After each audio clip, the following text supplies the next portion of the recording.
tugiye gufatanya ijambo ry'Imana mu isengesho Yesu yigishije abigishwa be. Ubundi nkunze kubwira abakristo hari ibice bitatu byo muri Bibiliya umukristo wese yagombye kwiga attentively, yitonze. Icyambere ni iki ngiki cyo muri Matayo kuva ku gice cya 5 kugeza ku gice cya 7, 5, 6, 7. Icya kabiri ni Yohana kuva ku gice cya 12 kugeza ku cya 18. Icya gatatu ni Matayo 18. Ibyo bice bitatu ubyize neza witonze bishobora guhindura ubuzima bwawe. Kubera iki? Matayo 5, 6, 7 iduha icyo nita amahame y'ubwami bw'Imana, imyitwarire, imico y'umukristo ukwiriye kwitwa iryo zina. Noneho Matayo 18 ikatubwira uko tugomba kubana mu isi ibamo ibibazo, kuko wabishaka utabishaka iyi si turimo izabamo conflicts, izabamo amakimbirane, izabamo kugongana. Kumenya rero gukemura amakimbirane nkuko Yesu yatwigishije niyo ntambwe ya mbere yo kubaho uko Imana ishaka, kuko amakimbirane yo azabaho. Na Yesu arabivuga ngo ibisitaza ntibizabura kuba, ariko azabona ishyano uwo muntu uzana ibisitaza. Ariko nyuma akavuga ati nibiramuka binaje muzitware mutyo, mwene so nagukosereza ujye umushaka umubwire ibyo yagukoshereje. Nakunanira umushyira imbere y'abagabo babiri, nabananira mumushyira imbere y'itoro, nabananira mumufate nk'umupagani. Ariko kenshi twebwe siko tubigenza. Iyo ugiranye ikibazo n'umuntu urabanza ukamufata nk'umupagani, wamara kumufata nk'umupagani ukabibwira itorero, bikazamugarukaho atari wowe bimubwiye ahubwo abibwiwe n'abandi. Ariko ubundi siko Yesu yateganije ibibazo bigomba gukemuka. Hanyuma ikindi gice nababwiraga ni Yohana kuva kuri 13, 12 kugeza kuri 18, ariko cyane cyane 13, 14, 15, 16, 17. Ubundi iyo witegereje neza ubutumwa bwiza bwa Yohana bugizwe n'ibice 21, ariko kimwe cya gatatu cyose cy'ubutumwa bwiza bwa Yohana, chapters 7 zose kuri 21 zivuga ku masaha 6 ya nyuma ya Yesu. Kubera iki? Nizo zikubiyemo iby'ingenzi buri mukristo wese yagombye kwitaho. Niho Yesu atanga itegeko ryo gukundana, ni naho Yesu atanga inyigisho zirambuye ku mwuka wera, niho Yesu atanga inyigisho zirambuye ku kuguma muri Yesu no kwera imbuto nyinshi muri icyo gice cya Yohana. Ariko uyu munsi rero ibyo tugiye kwiga biri muri icyo cya mbere cyo muri Matayo. Turiga isengesho rya Yesu yigishije abigishwa be. Ubundi isengesho yewe ngita isengesho ry'ubwami bw'Imana. Kubera iki? Nkuko nahoze mbibabwira mu gitondo abari bari muri semina, ubundi burya ikintu umuntu atwara ku mutima, ikintu umuntu yumva kimuremerera, ikintu yumva yifuza, nicyo gihinduka amasengesho ye. Buri impamvu abantu benshi badasenga nta kintu batwara ku mutima, nta badeni bagira, nta mutwaro bagira. Ugira umutwaro w'umuryango we iyo agiye gusenga asenga amasengesho y'umuryango. Ugira umutwaro wa business iyo agiye gusenga asengera business ye. Ugira umutwaro w'igihugu asengera igihugu, ugira umutwaro w'itorero asengera itorero. Buri muntu wese burya asenga asengera ibimubasa umutima. Na Yesu kuko we icyamuzanye aje kuvuga ubutumwa bwiza bw'ubwami bw'Imana. Ubutumwa yavugaga bwari ubutumwa bw'ubwami bw'Imana. Ibitangaza yakoraga byari byo kugaragaza imiterere y'ubwami bw'Imana. Icyo yakoraga cyose it was about the kingdom. Noneho agiye no kubigisha gusenga. Aravuga ati rero niba muri abigishwa banjye nimujya gusenga mujye musengera ubwami bw'Imana. Ndagira ngo rero uyu munsi turebe ibintu bigera kuri 5 Yesu yigishije abigishwa be tugomba gusengera. Niba ushaka kuba umunyamasengesho, njya nkunda kwigisha abanyamasengesho nkababwira ngo iyi data wa twese ni formula, ubundi ntabwo irari isengesho. Mushobora kubyemera cyangwa ntimubyemere, ni summary y'ibisengerwa. Kubera ko numara kubona ibyo bintu bitanu, ubundi amasengesho yawe yagombye kugirwa n'ibyo bintu bitanu. Wagombye kubigira umutwaro wawe niba uri umuntu ugira umutwaro w'ubwami bw'Imana. Haleluya. Icyambere atangira ababwira ngo data wa twese uri mu ijuru, izina ryawe ryubahwe. Aho harimo ikintu kimwe cyitwa kuramya Imana, gushaka icyubahiro cy'Imana, gushaka ko Imana ishyirwa hejuru mu buryo bwose. Haleluya. Kuko ubundi ufashe buri jambo hano ryahindura n'imibereho yawe n'imitekerereze yawe. Nta muntu ubundi usenga wenyine, nta muntu wisengera wenyine. Kuko nirisengesho uko ritangiye riravuga ngo data wa twese uri mu ijuru. Ntabwo ari papa uri mu ijuru, ni data wa twese. Umuntu utekereza muri data wa twese, bivuga ngo iyo utangiye gusenga iri sengesho utangira guhinduka kingdom oriented, utangira kumva ibirenze jegewe na jegenyine. Kuko abantu benshi ubundi iyo basenga barisengera gusa. Iyo abyutse mu gitondo arisengera, agasengera umugore we niba ari umugabo, agasengera umugabo we niba ari umugore, kuko akenshi abagore nabo basenga, abagabo barasonewe. Niba mbeshya, ahubwo abagabo barimo hano ariko bafite impeta mwampepe nkareba. Abagabo n'ukuboko kw'imoso kuriho impeta. Amen. Rega mabwira ikintu maze kubona mu bagabo. Abagabo benshi babana n'ubumuga bwo kutavuga imbere y'Imana. Ahandi hose iyo ari ukuvuga politike, iyo ari kuvuga umupira, ahubwo n'ubu nabatindiye ngo mujye kureba harya uyu munsi ni bande bari bukina. Ubu deja bamwe baravuga ati uyu mugoroba badutindije, match zaducitse. Ariko nubona umugabo ugira umutwaro wo gusenga, akabyuka mu gitondo agasenga, n'abagira uwo mutwaro akenshi agira umutwaro w'urugo rwe, agasengera umugore we n'abana be, yaba afite imbwa nayo akayongeramo, hanyuma agahaguruka akajya ku kazi n'imodoka ye vidama kugira ngo itagira accident kuba zifite. Ariko nusomira isengesho uzabona ko rirakwagura, utangira gutekereza beyond yourself, utangira gutekereza birenze jegewe na jegenyine n'abanjye, ugatangira gutekereza data wa twese. Afite iyi nteruro ya mbere yonyine irahagije ngo ihindure imibereho yawe. Nuba wicaye mu rusengero uvuge ngo these are my brothers and sisters, ni data wa twese. Nugenda mu muhanda ube conscious ko nabandi nabo bafite aho bajya. Gihe buri hari ibintu nanga, hari igihe ujya mu muhanda ukumva umuntu ari inyuma arimo arakubita ibihoni, kandi uretse ninde wamubwiye ko naparitse. Kuba mpagaze ntagenda nuko hari umuntu uri imbere yanjye. Ubundi ukabona umuntu araza abyigana kandi ari umukristo, kuko ntabwo ajya atekereza ngo uyu ni umuhanda wa twese. Ugasanga aragenda agonga abamotari n'abanyamaguru, kuko ntabwo ajya atekereza ko ari umuhanda wa twese. Umuntu usenga iri sengesho yagombye kugira ini vision ya twese. Kuko iyo ubyuka mu gitondo ugasenga ukavuga ngo data wa twese uri mu ijuru, utangira gutekereza abantu bose, ugatekereza n'abari hanze ya data wa twese. Murimo murankurikira neza? Buriya hari umugani wa Yesu abantu basobanuye nabi, umugani w'umwana w'ikirara. Uriya mugani ntabwo ari umwana w'ikirara. You are wrong.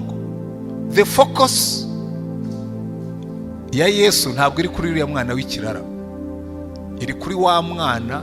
Ahubwo iyo bawita inkuru y'umuvandimwe utagira umutwaro. kuko mwibuke context Yesu yabivuzemo. Baraje baramubwira ati ariko usangira n'abafarisayo nako usangira n'abakoresha b'ikoro n'abapagani n'indaya n'ibindi byose. Abacira umugani arabwira ati umubyeyi yari afite abana babiri, umwe ava mu rugo aragenda, amuha ubutunzi bwaragenda bwayisha ubugoryi bwe. Umuvandimwe we asigarana na se, wa wundi wakoze ibyaha agarutse Sara mubabarira, noneho mukuru we ararakara. Amve turya mugani focus yayo, center yawo ntabwo yari umwana w'ikirara. Yesu yaragamije gukosora abamubwiraga kuki ujya gushaka bari bana b'ibirara, ariko Yesu we yaje afite iyo inclusive embrace. Handa avuga ngo jewe ni data wa twese, bariya batari muri iyo embrace ya data wa twese n'abana b'ibirara, reka jewe ne kumera nka wa mwana mukuru, reka nje kubashaka mbagarure mu rugo kwa data wa twese. Haleluya. Ntabwo rero abantu benshi bajya bumva neza iyi nteruro ya data wa twese.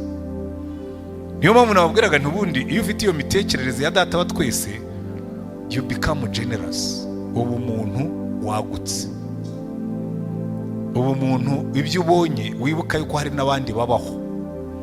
Ugenda mu muhanda wibuka ko inyuma yawe n'imbere yawe hari abandi bahari.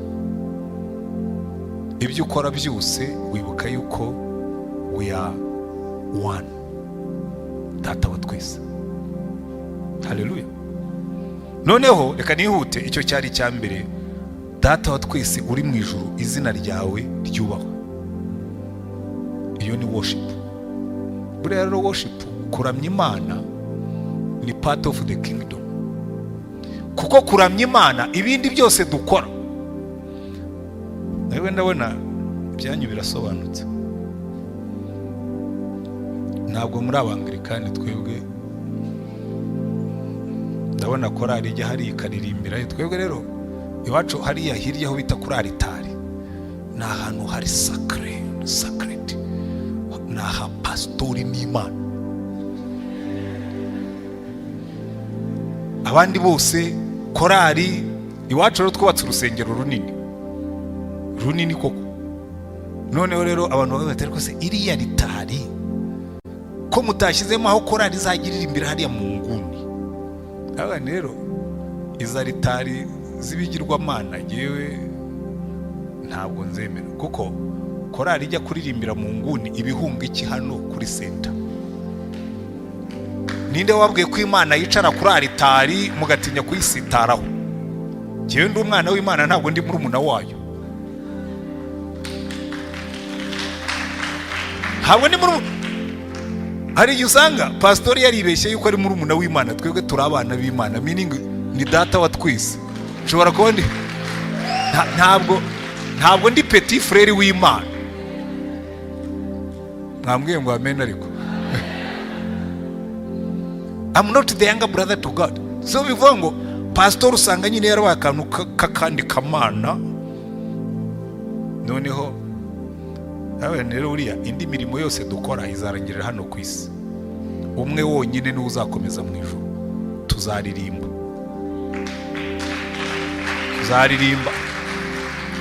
Ntabwo tuzabwiriza, ntabwo tuzaturisha, ntabwo tuzubaka insengero no gusengangira ngo tuzajye dukora worship yonyine, ko ntacyo tuzaba tugisaba. Hazasigara umurimo umwe wonyine. Amen. Data wa twese uri mu ijuru, izina ryawe ryubahwe. Cyo tugomba kugisengera ngo abantu bose bagaruke muri worship. Ariko rero worship ntimuzayitiranye no kuririmba, kuko hari igihe abaririmbyi nawe mbwira ngo iyo twateye urusaku tukitera hejuru ngo tuba twakoze worship. Rimwe na rimwe muba mwaririmbye gusa.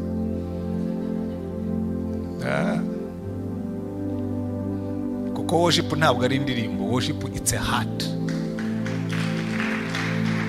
Umutima uramya Imana ni wa mutima uri surrendered, wa mutima weguriwe Imana, wa mutima ugurumanira Imana, wa mutima watwawe n'Imana ku buryo uvuza Imana abantu bose bumva nabo bagusanga. Naho hari igihe umuntu aririmba ibyo atemera akanaririmba ibyo adakora, ngo yakoraga worship ya ubwo uyobora indirimbo. Worship ni ikindi kintu. ni wacu ku rusengero nyambe bagara ngaho ni yewe ntimuzankangishe gusakuza.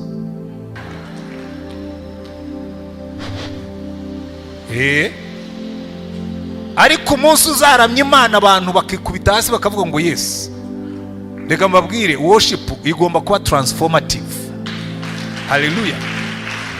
Reka mbaho urugero rutoya.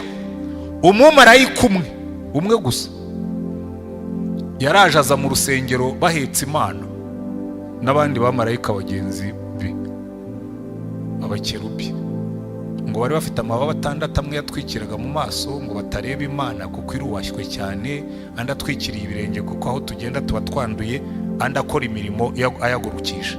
Ahagarara mu rusengero avuga ngo Uwiteka arera, ngo urusengero rwose ruratigita. Transformative. Umuhanuzi witwa Yesaya yikubita hasi aravuga ati mbonye ishyano. Kandi ahandi hose yahoraga abwira abandi ngo muzabona ishyano, abazindurwa no kunywa ibisindisha muzabona ishyano, abirundanyeho amasambu abandi bakaburaho batura muzabona ishyano. We yabyanditse muri icyo gice. Ntabwo ari ibintu rw'ubwenya ndimo kuba. Hari inshure zigera kuri 5 yabwiraga abandi ngo bazabona ishyano. Imana igeze aho iramurambirwa.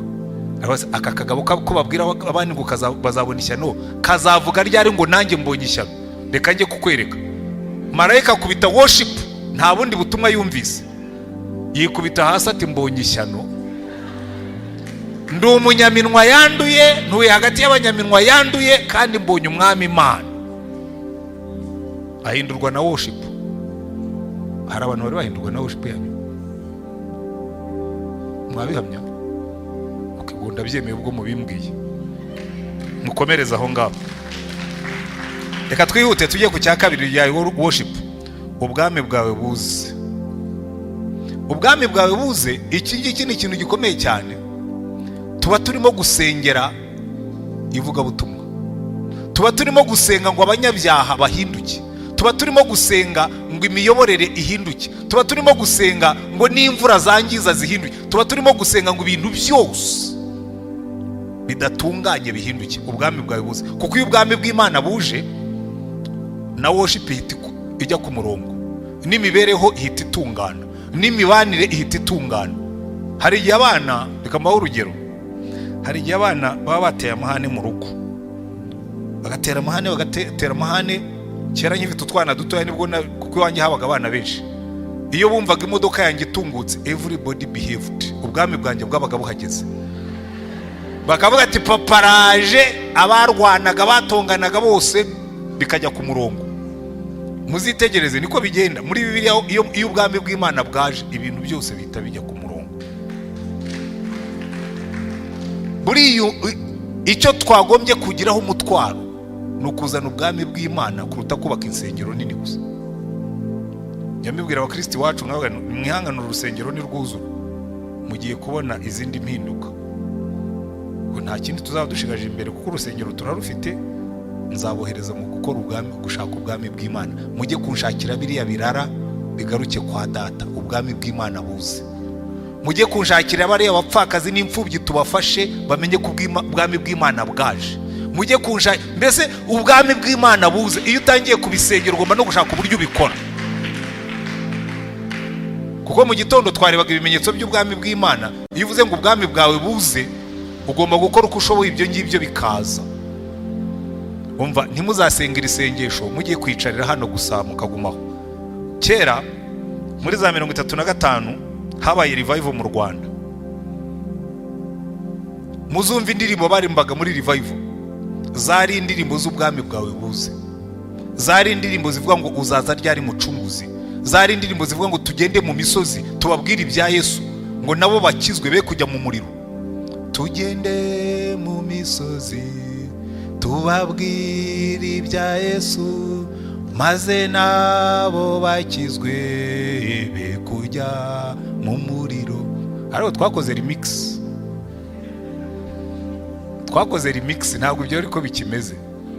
Ubu church y'uyu munsi iravuga ngo tujye mu rusengero batubwire ibya Yesu, maze twiyicarire dutegereze ijuru.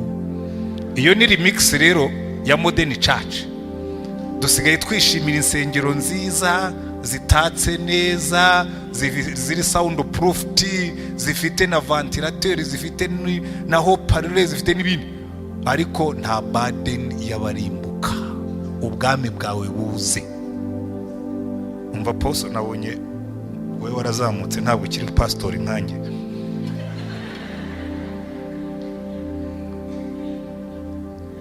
Ubundi uzi icyo ba apostle bakora?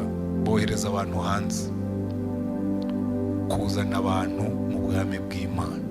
Iyo tuvuga ngo ubwami bwawe buze, tuba dusengera ivuga butumwa. Kandi ntuzasengere icyo utagiye gukora. Ubu mwaka utagiye wa Kristo narabwiye ni mwe mwiteguye, tugiye kurangiza urusengero nibura main hall, kuko ni runini cyane, rurimo ibintu byose tuzakoreramo byose, harimo ministries nyinshi. Arabwiye ni marike tubanze turangize main hall tuyigemo, kuko mfite impatience, mfite kurambirwa, mfite ishyaka, mfite amashyushyu yo kongera nkasubiza abakristo ku nkeke yo kubyara abandi bakristo. Ubwami bwawe buze. Jewe buriya hari ikintu murambwira abantu, hariya mu Giporoso hari amatorero menshi, aho turi ni center, inyuma yacu dufatanije clôture hari apostolique, hepfo yacu kwimetero nka 80 hari Miracle Center kwa Bishop Samudi, hirya yaho hari urusengero runini rw'Abadventiste, munsi yaho hari Deliverance n'akandi gacaca ntazi uko kitwa, na Deeper Life. Oya, ni Deeper Life, ntabwo ari Deliverance, na Deeper Life. Ubwo birakubwira ngo mu metero zitageze ku 100 harimo insengero. Ubwo ni munsi y'umuhanda, harimo urwo rwa Anglikani, rwa Apostolique, urwa Miracle Center, urw'Abadventiste na Deeper Life. Ubwo se 5 haruguru y'umuhanda hari Healing Center iteranye Gikari na Nazarene, bifatanye na Betel, izo ziteranye imigongo. Haruguru yaho hari Christus, hirya yaho singiye kurondora, ariko hear this, across the street hari Hilltop na Corridor. Ni hamwe mu hantu hatanu polisi ivuga haba urumogi rwinshi n'indaya nyinshi n'ubusinzi bwinshi n'urugomo rwinshi, bakikijwe n'amatorero arenze 10. Tujye mu rusengero batubwire bya Yesu, maze twiyicarire dutegereze ijuru. Kandi ayo matorero yose aravuga ngo ari powerful. Ntabwo nari iyo power, iyo power itabyara umusaruro. Shake it up, ubwami bwawe buze. Hanyuma icya gatatu, tuba dusengera ibyo ushaka bibeho mu isi. Buriya rero iriya ni ikindi kintu gikomeye cyane, iki cyitwa obedience. Gusengera yuko ubuzima bwacu, ubushake bw'Imana ari bwo bukorwa. Iki cyitwa total surrender, ibyo ushaka bikorwe mu buzima bwanjye. Hari igihe marayika yaje abwira Mariya, aramubwira ati Mariya, nubwo nta mugabo ufite ugiye gusama umwana. Aramubwira ati byashoboka bite? Cyewe ntabwo ndaryamana n'umugabo. Aramubwira ati oya, kuko ibyo marayika yamubwiraga byari immediate. Aramubwiraga ngo ugiye gusama. Akamubwira ati mbe ntabwo ndarongorwa. Aramubwira ati ikibazo ntabwo uzabyarana na Yosefu, ugiye gusama, umwuka wera azagutwikira, uzasama umwana, uzabyara umwana. Mariya amaze kubyumva aramubwira ati okay, ngiye ndumuja w'umwami Imana, ubushake bwe bukorwe muri jyewe. Haleluya. Ibyo ushaka bikorwe mu isi, niyo byaba bisaba ko mpfa nzapfa, ariko ubushake bwawe bukorwe. Icyo cyitwa kuba umwigishwa wa Yesu. Yesu yabwiye abigishwa barabwira ngo umuntu nashaka kunkurikira akaba umwigishwa wanjye, afata umusaraba we ankurikire, kandi azakora ibyo ushaka. Halo. Iki rero mu bwami bw'Imana hari ikibazo gikomeye dufite muri iki gihe cy'abantu bashaka kujya mu bwami bw'Imana ariko atiteguye gusenga ngo Mana reka ubushake bwawe bwonyine aba ari bwo bukorwa muri jyewe. Kuko twese uko turi hano buri wese avuka hari ubushake bw'Imana bwabayeho. Ntabwo wavutse uri accident, wavutse ari umugambi w'Imana. Haleluya. Bibiliya bitubwira neza, Dawidi yarabyanditse aravuga ngo nkiri mu nda ya mama, ngo iminsi yanjye yose yari yanditse mu gitabo cyawe. Amen. Dawidi arabyandika, Pawulo aramwuzuza aravuga ngo turi abantu Imana yaremye. Ubundi ririya jambo bakoresha ngo turi abantu Imana yaremye ryari kuba ryuzuye iyo bongera ngo turi abantu Imana yaremye ibyitondeye, kuko mu cyongereza baravuga ngo we are God's workmanship, mu gifaransa bakavuga ngo nous sommes les chefs-d'œuvre, nous sommes des chefs-d'œuvre de Dieu. Bivuga ngo we are God's workmanship, turi abantu Imana yaremye ibyitondeye. Ni igihangano cy'umwimerere, ariko akatubwira impamvu yaturemye gutya byitondeye, ngo kugira ngo dusohoze imirimo yiteguriye kera ngo tuyigenderemo muri Kristo Yesu. Bikubwira ngo hano rero tuvuga ngo ibyo ushaka bikorwe mu isi nkuko biba mu ijuru, nukuvuga ngo nyemerera nanjye mu buzima bwanjye icyo wandemeye nkisohoze, icyo washakaga ko nkora nyikore, usohoze imirimo myiza witeguriye kera buri munsi w'ubuzima bwanjye, kandi ntibibe kuri jyewe jyenyine no ku bandi bose. Amen. Icyo rero ni ikimenyetso cy'umwigishwa wa Yesu nyakuri. Umwigishwa waravuga ngo Mana ntibibe uko jyewe nshaka, ahubwo bibe uko wowe ushaka. Ntibibe ubushake bwanjye, ahubwo bibe ubushake bwawe. Haleluya. Icyo si icya gatatu. Icya mbere ni worship, icya kabiri ni evangelism, icya gatatu disciple cyangwa discipleship, ko umwigishwa wa Yesu, koko ikimenyetso cy'umwigishwa wa Yesu. Hanyuma icya kane, ikiro ndagikunda cyane, uduhe none ibyo kurya byacu by'uyu munsi, all our needs, ibyo dukena byose. Buriya abantu benshi iyo bavuze ngo duhe ibyo kurya byacu by'uyu munsi, ntabwo bajya babona yuko niyo dukora mu itorero akenshi twebwe twumva yuko ibintu byacu ni worship, no kuvuga ubutumwa, ariko ntabwo tujya twibuka ririya sengesho, uduhe ibyo kurya byacu by'uyu munsi. Atari twebwe twenyine, mwibuke data wa twese. Nukuvuga ngo aba baturage batuye hano Mana, ubwo uri se, ntibazicwe n'inzara, ntibazambara ubusa, ntibazabe mu mwanda, ntibazarwara inzoka, ntibazabura amashuri, ntibazabure minervari. Ibyo dukena byose ubiduhe uyu munsi. Haleluya. Iki rero iyo urimo gutekereza ubwami bw'Imana ubusengera, muri murumva ukuntu byagura amasengesho yawe. Iyo wicaye utangiye gusengera igihugu ukavuga ngo Mana uri data wa twese, reka inzangano zishire hagati y'abanyamadini atandukanye, reka inzangano zishire hagati y'abantu b'amoko atandukanye, reka inzangano zishire, reka kwirengagiza bishire, reka kubyigana bishire, reka gucuranwa bishire, kuko turi abana bawe. Uri data wa twese, tuguhaye icyubahiro, izina ryawe rishyirwe hejuru. Ariko Mana ubwami bwawe buze, abanyabyaha ubarebe Mana, ubakure mu businzi, kure y'abasambanyi, kure y'abajura, kure y'abari mu bugome, kure y'abari mu kwibagiza. Ubwami bwawe buze, aba bantu bose binjire mu mukumbi wawe. Ariko natwe nibirangira, nitumara kugeramo, udufashe ibyo ushaka bari byo bikorwa aho tugenda hose. Haleluya. Hanyuma nurangiza kandi wibuke yuko dukennye, turakennye physically, ibyo dukena byose uyu munsi biduhe. Turakennye mu bwenge, ibyo dukena byose biduhe. Turakennye morally, ibyo dukena byose biduhe. Mbese ubwo bukene bwose, izo needs zose ukazisengera. Hanyuma icyo ngicyo iyo kigiye mu bikorwa by'itorero nicyo bita ministry. Gufasha imfubyi, gufasha abapfakazi, gufasha abakene, gufasha abakomeretse, bisenze giri mu mutima go. Icyo ngicyo cyitwa uduhe none ifunguro ryacu, cyangwa uduhe ibyo kurya byacu by'uyu munsi. Hanyuma icya gatanu, uduharira imyenda yacu nkuko natwe twahariye abarimo imyenda yacu. Iyi rero ni relationship, imibanire myiza. Urumva hari abantu benshi basenga isengesho nkababwira ariko ayishuwa yuko ibyo urimo kuvuga ari byo koko.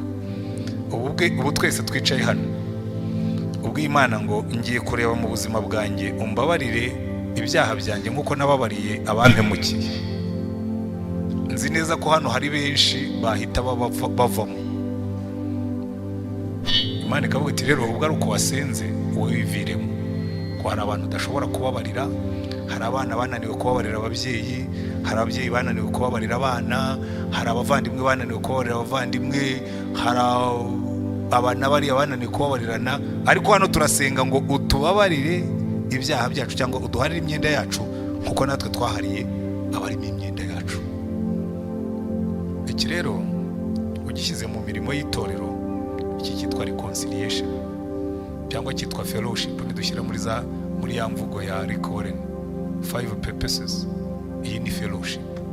Kubaho wagukiye abantu bose, kubaho witeguye kubabarira abantu bose, kubaho nawe ubwawe witeguye kwibabarira.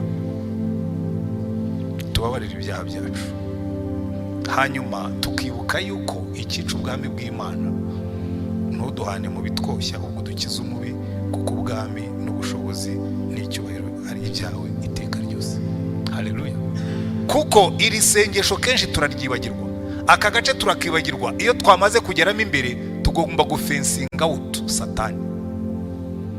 Intambara yo mu mwuka, hari urugamba tuzahoraho iteka ryose. Twebwe twarihannye ariko Satani ntiyigeze yihana. Ibyaha wihannye ubyirukanira mu muryango bigaca mu idirishya bigaruka. Ubyirukana mu gitondo wataha nimugoroba ugasanga bigutegereje mu rugo. Nyakunda kubyigisha abadamu, ariko abadamu mufite abagabo mwampepeye tukareba. Hari akantu ushaka kubabwira, muhumure ntabwo nenda kubatuka. Buriya rero abadamu iyo yibereye hano mu materaniro, Satani aba yasigaye mu rugo. Ugasanga umubo Yesu yashiririje umuceri, kandi ubizi yuko patro yiri ubusa. Wagerayo wakubita umuceri amaso, igitutsi akaba ari cyo gisohoka bwa mbere mu kanwa kandi uvuye gusenga. Ngo ariko mundebere uyu muvuna mwetu, mundebere uyu mushenzi, mundebere ibintu aba yakoze. Uriya baboyi benshi iyo wumvise bavuga barakubwira ngo nta bagore bakizwa. Amenitase bakamukata umushahara w'ukwezi. Ariko reka nsabira ababoyi rwose, umuboyi nta amenitase ujye umubabarira nkuko Imana yakubabariye. Hanyuma we kumukata 1000, naze ugira kumuhemba makeya n'udukeya bamuhemba gukata umukata. Cyakora buriya ndabubaha abantu mutuka baboyi, ntabwo bamugira.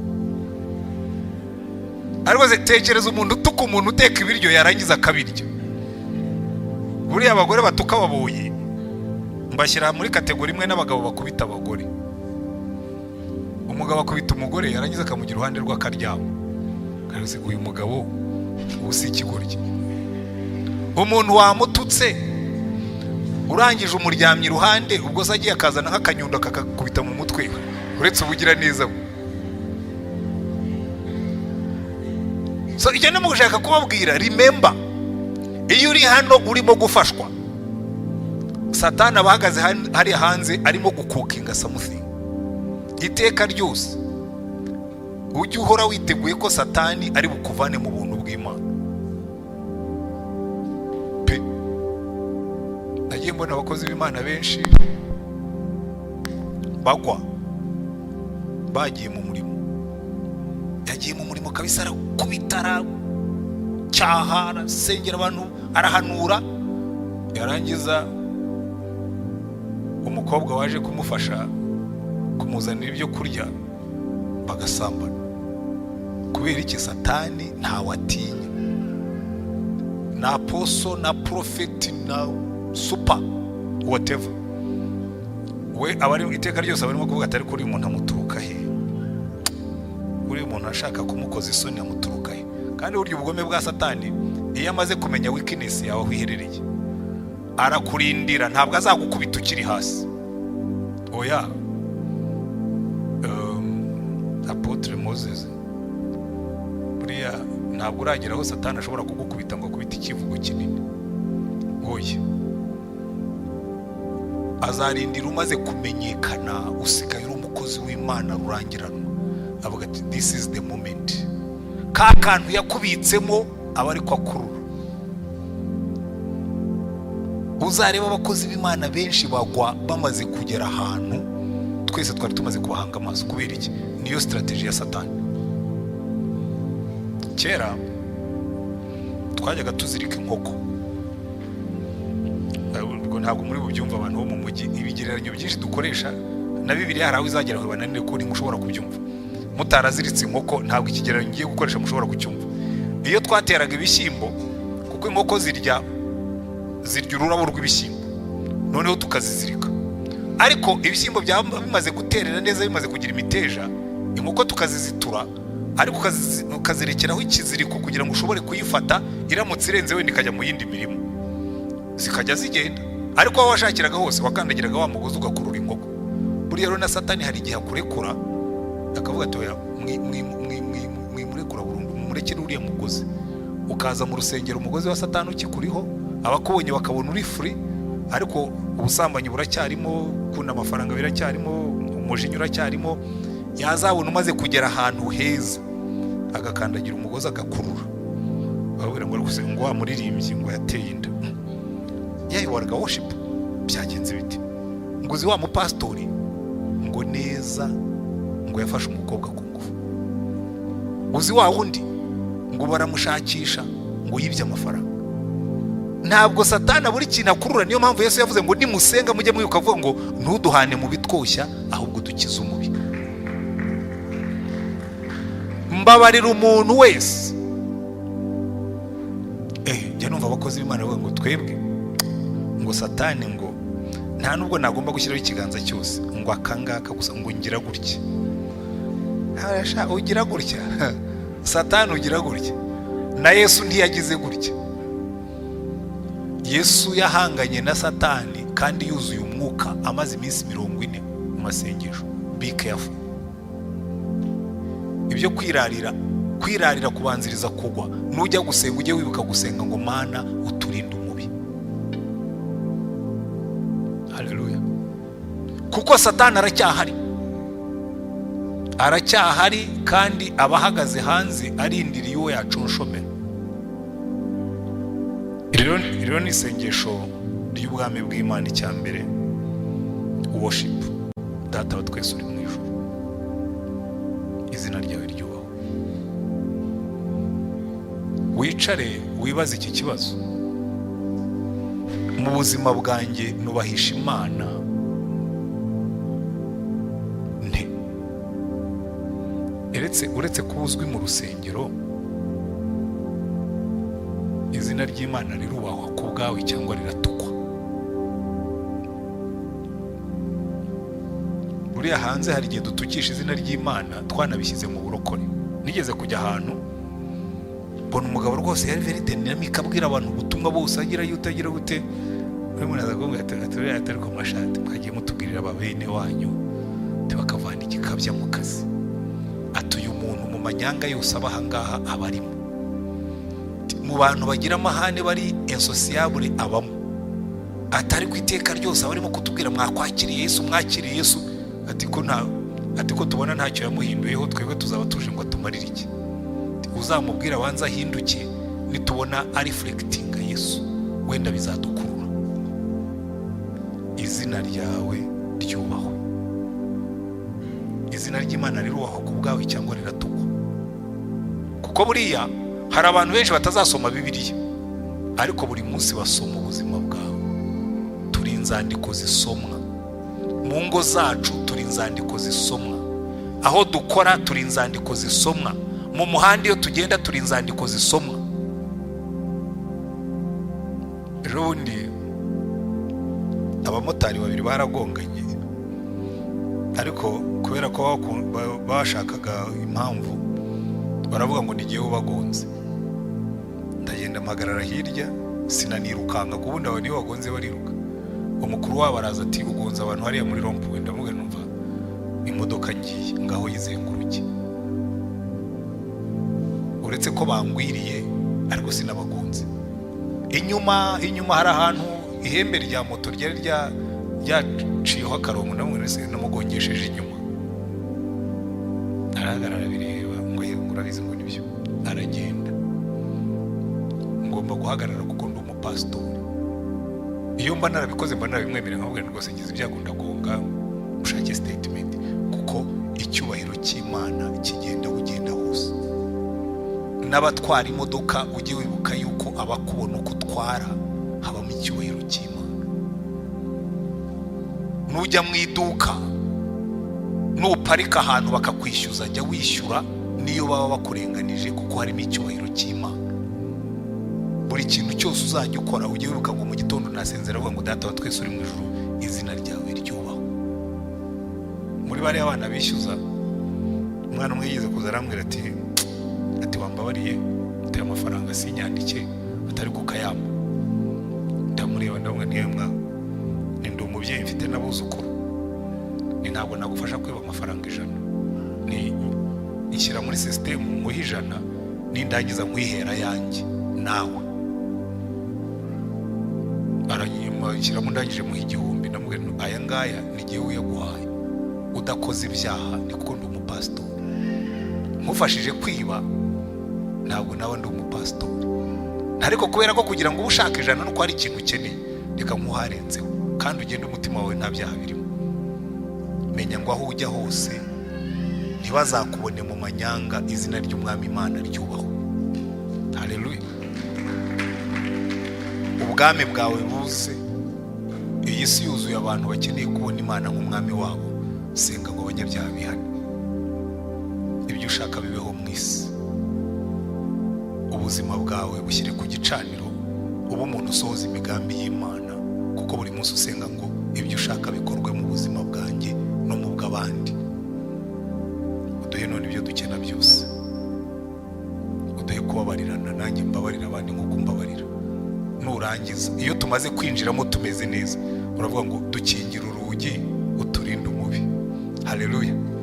Imana ibahe umugisha. Ntabwo ngiye kurenza aha ngaha, ariko reka mbere yuko dusenga, niba wumva mu buzima bwawe udahesha Imana icyubahiro, ukaba wumvise hari ibintu umwuka akubwira ati icyo kora, ubwo uri umwana w'ubwami bw'Imana, dore uko ukwiriye kugenda. Ikindi gikurikiyeho cyo ndakibaha nka mishe. Aposo, urabona izi ntebe na ziriya ziri inyuma, aba bantu bankirire ku muriro, ubankirire ku nkeke, ubabwire ngo aho kugira urusengero runini rurimo intebe nziza nyinshi, buri muntu nabyara undi mu Kristo, umushake aho uzamukura simpazi, twe turi abashumba. Nta mushumba ubyara intama, uragira intama zikabyara izindi. Nanjye ndamufashije, ndabibasigiye. Buri muntu nabyara undi muntu. 2020 buri wese aba atwite azabyare. Ubundi umugore abyarira amezi 9, buri muntu wese azabyare. Ubwami bwawe buze. Reka tuvane ubu Kristo muri teori. Erega no gushyushya ndabizi, ariko text mwamaye ntabwo nari kubona uko nshyushya. Nshyushya neza iyo harimo ibintu by'umwuka, iyo harimo ibintu naho ingiye amakarera akomeye. Ariko rero iroroshye cyane gushyira abantu muri pratique. Nimuhaguruke tujye gushaka abandi, tugende mu misozi, tubabwire ibya Yesu, ubwami bw'Imana buze. Hanyuma niturangiza uduhe none ibyo dukena byose. Bazaza, abakene bazaza. Ntibazambarira ubusa mu rusengero, ntibazasonzere mu rusengero, ntibazirukana umwana mu ishuri mufite urusengero rwiza mu runguru. Nkigera mu Giporoso nahasanze abana baririmbaga muri korali, ntungurikira kuri bamwe ndababwira ntisha mukora iki, ati ntacyo mwiga hese ko mbona mukiri bato, ngo twaracikishirije ngo mwabuze iki Minervari. N'urusengero rwuzuye abantu, mwitegura umwaka utaha muzasubire kwiga. Biroroshye. Noneho mu nama abantu barambwira ati ubwo rero abakene bose bagiye kwirunda hano, ni niba bankundiraga ngo baze birunde hano, tubereke ko umwami wacu ajya asubiza amasengesho. Kazi byo kugenda tukajya tuza gusa tugaparika amamodoka tukaba abantu oya. reka ubwami bw'Imana buze, abantu bamenye ko dufite Imana. Amen. Ndarangije, reka dusenge Imana, ariko buri wese niyirebeho. Wumvise umwuka akubwira ngo iki? Umwuka arababwira iki nk'itorero? Mujya gutoranya iteme, hari icyo mwashakaga, muzabwirwa n'iki ko iki cyumweru cyagize umumaro muri iyi minsi ije? Ubwami bw'Imana buzagaragara bute muri iri torero, kubw'iri torero? Mubisengereho, mubitekerezeho, nimuzakore semina yo kurangiza umuhango. Muzaba ari imbuto zayo umwaka utaha mu kwezi kwa 12, muvuga ngo muri ya semina twakoze dore umusaruro wavuyemo. Imana ibahe umugisha. Kadusenge Imana.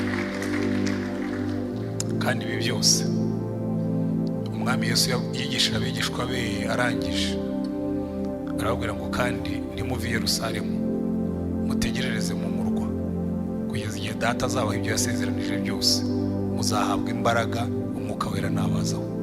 Kuko iyi mirimo yose ubwami bw'Imana ntibushobora kuza mu mbaraga zacu, muzahabwa imbaraga umwuka wera nabazaho. Dusenge Imana. Turagushima mwami Mana yacu,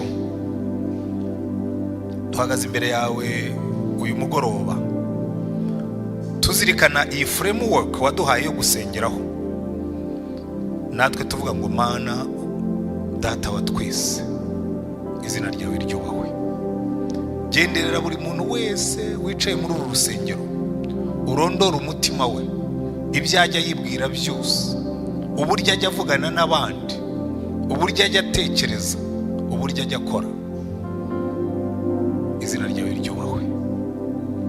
Kandi turasenga ngo muri iyi minsi turimo, muri aya mezi turimo, muri iyi myaka turimo, ubwami bwawe buze. Uduhe kubwiriza ubutumwa abantu bakizwe, uduhe gusenga tubone ibintu bihinduka, duhe kwirukana abadayimoni bagenda, nitwigisha abantu bahinduke, nitubwiriza abantu bihane. Ubwami bwawe buze. Kandi mwami turasenga ngo mu buzima bwacu twese uko tungana, ibyo ushaka wari byo bikorwa. Turi mu isi igenda uko ishaka, turi mu isi iretse twoshya kwitekerereza, ariko twebwe turashaka kugendana n'ubushake bwawe. Udufashe twese gushyira ku gicaniro cyawe ubuzima bwacu, udufashe twese gushyira ku gicaniro cyawe ibitekerezo byacu, udufashe twese kuba ibitambo bizima byera bishimwa nawe, imbaraga zawe zikorere muri twe. Turi mu isi y'ubukene, turi mu isi yambaye ubusa, turi mu isi y'abarara ubusa, turi mu isi y'abana barizwa nuko badashobora kwiga, turi mu isi y'abantu badashobora kugaburira abana rope 2 ku munsi tutavuze n'eshatu, turi mu isi y'abantu badashobora kwivuza. Ariko turasenga uyu munsi ngo twe nk'itorero, ntabwo mvuga iri ryonyine, udufashe ibyo dukena byose ubiduhe, kugira ngo abantu bamenye ko dufite Imana kandi ishobora byose. Kandi Imana udufashe, dufite imitima yoroshye, abagabo bakomeretsa abagore, abagore bakomeretsa abagabo, abana bakomeretsa ababyeyi, ababyeyi bakomeretsa abana, abavandimwe barakomeretsanya. Turi mu Rwanda rwabayemo inzangano na jenoside yakorewe abatutsi n'ibindi byaha byose, ariko turasenga ngo utwigishe gusenga, ngo tubabarire nkuko tubabarira abandi. Udufashe Mana mu byo dukora byose, aho tugenda hose, ubwami bwawe buze. Kandi byose nibirangira udushyire hagati.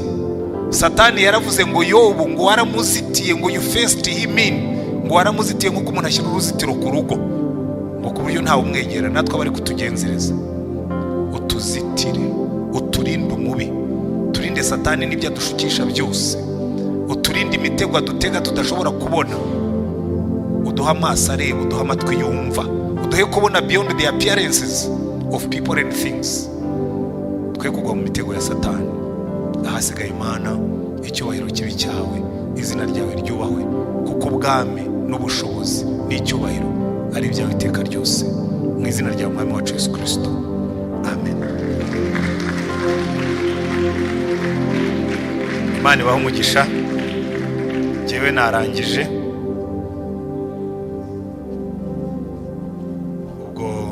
umuyobozi wa gahunda ze musubiza akazindaro